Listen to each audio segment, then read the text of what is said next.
Tell me about that. Well, in grade school, every year, you know, there's some kind of production that the teachers would get together and do for all, you know, the students who could sing or dance or whatever the case may be.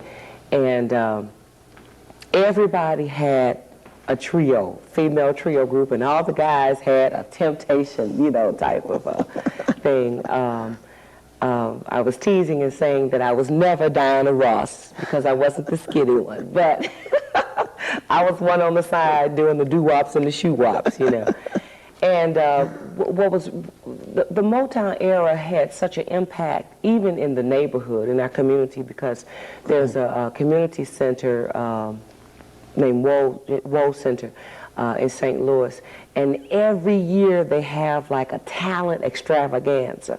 And I would say, boy, when I grow up, I'm going to be in this, you know, because, I mean, they had some people that could really sing and dance. And my brother and some other guys in the neighborhood, they would get together, and boy, they would do the Temptations, and they do the Temptation walk and everything. And, you know, so it was just, it just had a lot of influence, you know, not only in my family, but, you know, as well in the neighborhood. Very blessed and privileged at that time. I got a chance to meet some of the stars of Motown, and I was always excited. I never forget the time when I met Michael Jackson and the Jackson 5 and the Temptations and Gladys Knight and the Pips, and all of this was at the Kiel Auditorium, because, you know, anytime at this particular time, anything that came into town that was big, it was at the Kiel, you know. So it was always exciting. The only disadvantage was I was behind stage and I wasn't able to get out there and scream with the rest of the people.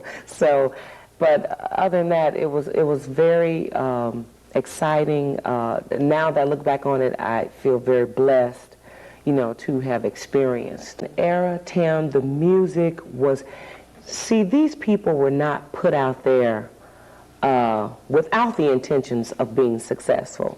I understand at that time, Motown groomed these acts.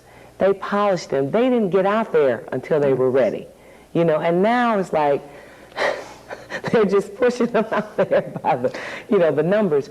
And that's the reason why, because to me it was music that was planned. It was music that we all could relate to. Everybody had a boy or a girl, a friend, you know, that sort of thing. What artists influenced you the most? What artists influenced? From the Motown. From the Motown era. I would definitely have to say the Supremes. You know, it would have to be the Supremes. But now I tell you, I really like the Temps and the Four Tops. Oh, of course, Marvin Gaye and Tammy Terrell. You know, I mean, that, you know, was such a fantastic, you know, duo.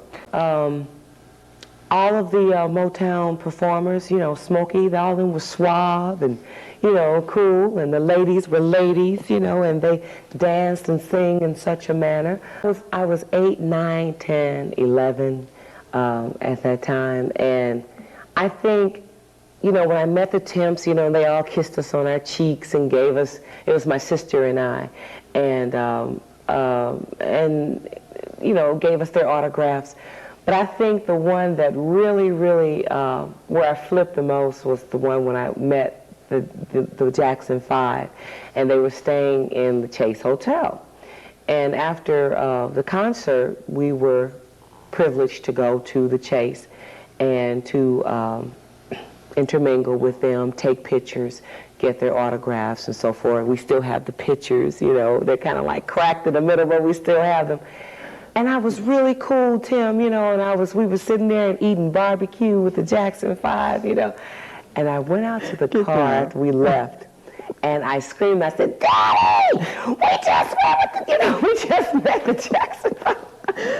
And he was like, "Yeah, right." And it just really hit me, you know. But other than that, it was like, okay, these are the Jackson 5, and they eat just like other people, they drink like other people.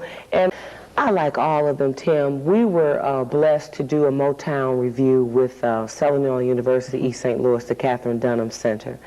And I'm doing Mary Wells' My Guy, and that means so much to me now that Miss Wells is, dealing with throat cancer. Every time I sing that song now, it sort of goes out to Mary Wells, and I sing it. Yeah. Nothing you can say can tear me away from my guy. My guy. Nothing you can buy can make me tell a lie to my guy.